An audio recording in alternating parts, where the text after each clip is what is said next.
Dios le bendiga a mis amados hermanos y amigos, una vez más con ustedes. Quiero tocar un tema muy delicado, muy importante, esperando que usted me sepa comprender claramente lo que estoy hablando. Es acerca del sacerdocio. Sí, es un tema un poco delicado para quien no lo puede entender todavía. Es como hablar de la consagración, de la fe, de la santidad, del amor, del perdón, de la misericordia, de la gracia. Escuché a alguien decir: ya al fin encontré la gracia. Ya sé que es como apacible, es descansar, es todo eso, pero hermano, cuando tú hablas de conocer gracia y sin embargo tus ataques contra tus hermanos no lo para nadie, incluso usa textos bíblicos para atacar a los hermanos, y si mucho más si se tratara de un ministro, hermano, realmente la gracia que tú has conocido no es real, porque antes de que tú sepas lo que es la gracia, tú tienes que haber conocido la misericordia de Dios. Y yo no quiero hablar de esto, pero lo que quiero hablar es acerca del sacerdocio. Fíjese que todas las iglesias practican sacerdocio. Todos ejercen esa práctica. Por ejemplo, si usted mira todas las iglesias con las ofrendas, con la imposición de manos, con la cena, con la liberación, la intercesión, toda iglesia echa fuera demonios, impone manos. Es decir, la iglesia tiene una práctica que debe saber que esas prácticas que la está haciendo son totalmente sacerdotales. El punto es si se está ejerciendo esa práctica como un oficio sacerdotal. Porque cuando una cosa es que yo practique por tradición, por lo que vine aprendiendo de la congregación donde estuve, porque en la congregación donde yo estuve se recogían las ofrendas, yo también lo voy a hacer ahora que tengo una congregación. Porque en la congregación donde vengo imponían manos, echaban fuera demonios, ungían con aceite. Todo eso yo lo voy a hacer ahora que soy un ministro. Es decir, eso ha venido como una cadena, pero hay algo que yo quiero que usted entienda. Es que si lo que yo estoy haciendo, lo estoy haciendo correctamente en el oficio que es el sacerdocio. Porque el sacerdocio no es un título que me lo voy a ganar a través de un seminario. Tampoco es un título que está entre los 5 ministerios que se menciona en Efesios, el capítulo 5. Pero estos ministerios tienen que ejercer el oficio sacerdotal. Ahora, fíjese que la Biblia dice en Salmos 15, del 1 al 3, Señor, ¿quién habitará en tu tabernáculo? Eso lo hace el rey David, hace esa pregunta. ¿Quién morará en tu monte santo? El que anda en integridad y hace justicia, y habla verdad en su corazón, el que no calumnia con su lengua, ni hace mal a su prójimo, ni admite reproche alguno contra su vecino. Fíjese, pero la pregunta que hace David al Señor es: ¿quién habitará en tu tabernáculo? ¿Y quién morará en tu monte santo? Ahora, yo voy al Salmo 24, donde yo me encuentro otro texto paralelo, donde dice: ¿quién subirá al monte de Jehová? Está en capítulo 4, versículo 3 al 6. Dice: ¿quién subirá al monte de Jehová? ¿Y quién estará en su lugar santo? El limpio de manos y puro de corazón, el que no ha elevado su alma a cosas vanas, ni jurado con engaño. Él recibirá bendición de Jehová y justicia del Dios de salvación. Tal es la generación de los que le buscan, de los que buscan tu rostro, oh Dios de Jacob. Recordemos que cuando se menciona al Dios de Jacob, está hablando a Jacob antes de ser Israel. Habla de, digamos, hablemos un poquito así, habla del hermano que no es tan espiritual. Cuando habla de Dios de Israel, habla totalmente del espiritual. Pero yo quiero que usted me entienda algo en esta parte. Si usted relaciona el texto bíblico del Salmo 15 y del Salmo 24, usted ve que está haciendo relación de un tabernáculo, de un monte santo, y está haciendo relación del monte del Señor. Ahora, yo quiero recordarle lo que le dije la semana pasada, o días atrás, que cuando Moisés entra al monte Sinaí y ingresa a esa nube que rodeaba la cima, lo que hacía es que Dios lo estaba trasladando, hermano, estaba haciendo un traslado dimensional de la tierra hacia el monte santo, al Jardés, al monte del Señor.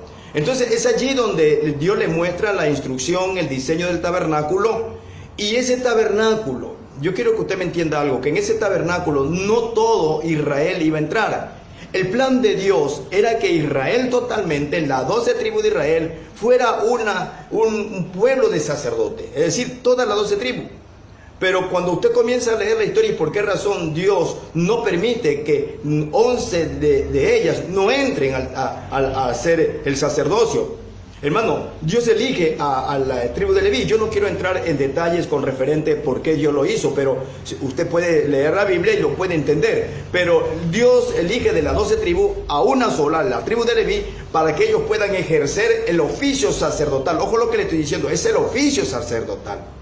El sacerdocio es tener un oficio, es una profesión, es servir en el altar, servir en el tabernáculo. Ahora, el tabernáculo realmente, cuando usted lo observa, nosotros hablamos siempre del atrio santo y santísimo, pero cuando usted ve acerca del tabernáculo, cuando Dios dice quién habitará, dice el rey David, quién habitará, no menciona tanto el atrio, lo que menciona es el lugar santo, el lugar santísimo, que es conocido como el santuario de Dios, que es la casa que estaba cercada ya, que el cerco, el patio, ese es el atrio, y la casa que estaba cubierta allí, estaba compuesta de dos lados, no dividida, compuesta en dos partes. Lugar santo y lugar santísimo.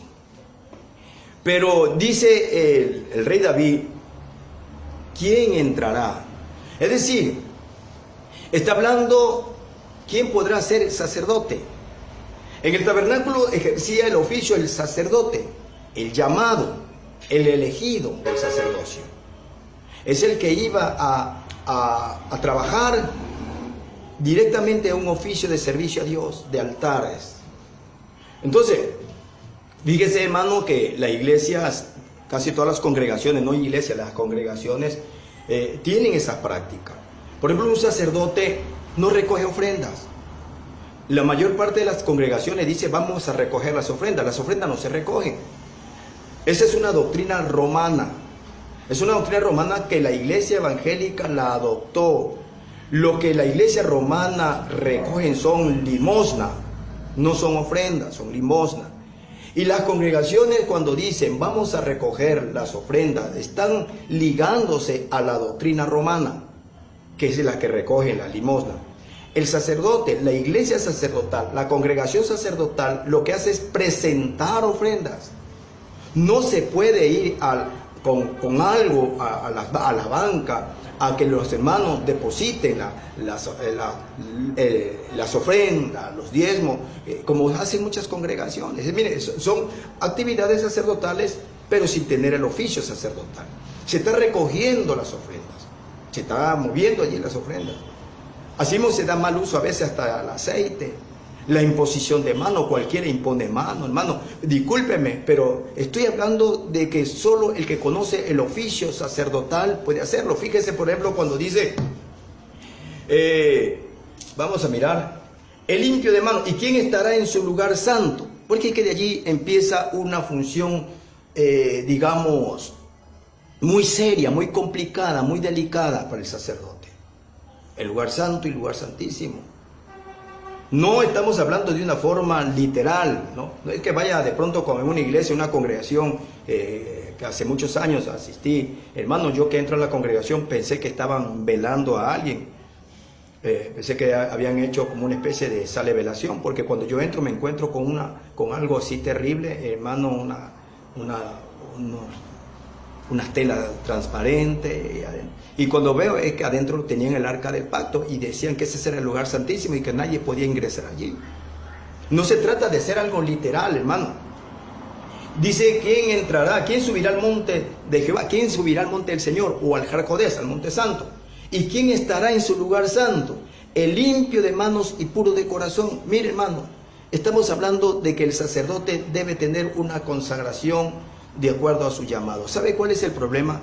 Que hay muchas personas que no todavía han entendido lo que significa los conceptos de Dios, porque todo lo que tiene Dios relacionado en su reino la gente trata, o el cristiano trata de entenderlo bajo los conceptos terrestres. Y ese es el problema cuando nosotros queremos entender bajo los conceptos terrestres. Un hermano se me acercó, no sabía que yo era cristiano, se me acercó a entregarme una hojita, uno de esos folletos que hablan del Señor, y luego que él identifica mi posición, entonces comenzamos a hablar, pero me impresionó algo que dijo. Yo tengo 3 años que vivo en 100% en santidad a Dios.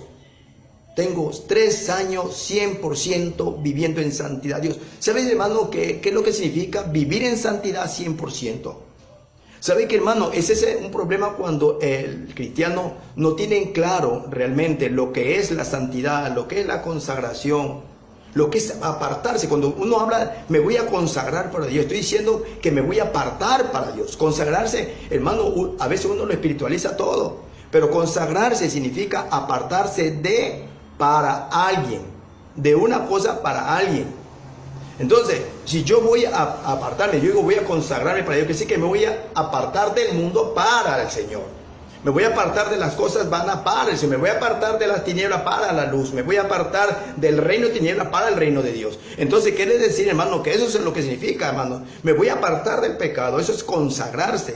Yo separarme de algo para alguien o para algo. Entonces, yo me voy a separar ahora del mundo para ser sacerdote de Dios. No todos tienen esa función sacerdotal, hermano. Hay que entender eso. Mire que yo solamente estoy tocando cosas someras, digamos, porque hablar del sacerdocio es realmente es extenso. Hablar del sacerdocio es extenso. No podemos determinar en cuestión de minutos un tema sacerdotal, pero lo importante es que cuando está hablando de un tabernáculo, está hablando de un sacerdocio, hermano. De cuando también escuchaba cuando alguien decía que Dios va a restaurar el tabernáculo caído de David, y muchos llegaron a creer y así enseñaban que era la alabanza. Hermano, discúlpeme, pero es que la alabanza no es la que cayó. La alabanza de Dios no cae. La Biblia, el rey David hablaba que la alabanza fluía de la boca de Dios. Entonces no puede caer la alabanza que sale de Dios.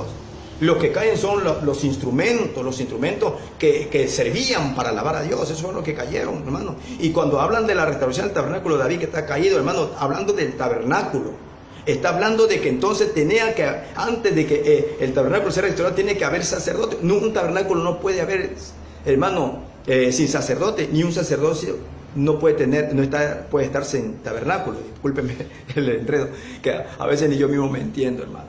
Pero esa es una realidad, de que nosotros no todos somos sacerdotes de Dios. El sacerdote tiene que ser llamado.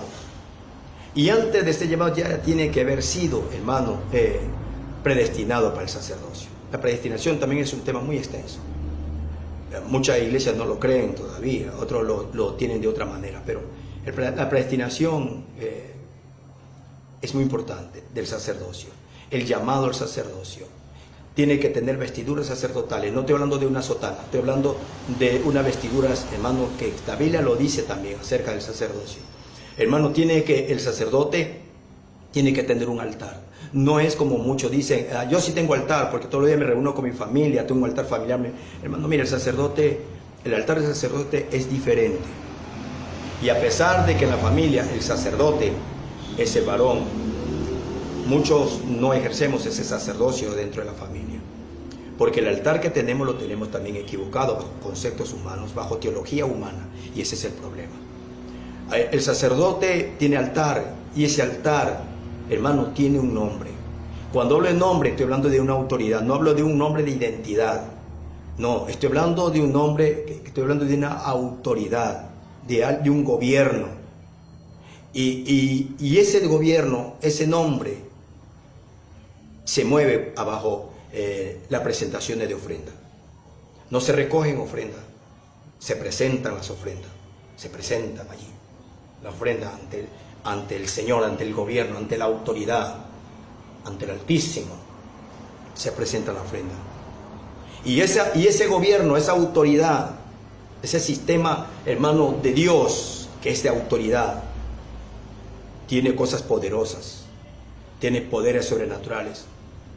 Y la ofrenda es la que va a mover esos poderes. El sacerdote tiene que conocer aquello. saber cómo se va a presentar ante un altar, saber cuál es ese altar, saber cuál es esa autoridad que tiene, a qué nombre es, para que se muevan esos poderes. No olvide que no solamente hay sacerdote en el reino de Dios, también hay sacerdote en el reino de tinieblas. Y cuando alguien conoce su sacerdocio, sabe que ese sacerdocio, esa pelea sacerdotal, la batalla sacerdotal, no es con el hermano, no es con el ministro, como muchos veo que pelean con cristianos, con los hermanos, con el ministro, le dicen cosas terribles, hermano. Como eso es cuando no se conoce con quién se pelea. El sacerdocio es pelea, hermano. Cuando uno es sacerdote, la pelea es de sacerdote a sacerdote. Muchos van a reprender demonios cuando realmente lo que se enfrentan son a principados y a potestades. Y al momento que minimizan a su enemigo, no es que es un demonio, y ahora todo que le llaman espíritu, eso es cuando no se conoce el sacerdocio. Hay que conocer los reinos en el que se mueve, hermano. Hay que conocerlo. Sea usted un sacerdote de Dios. Dios me lo bendiga.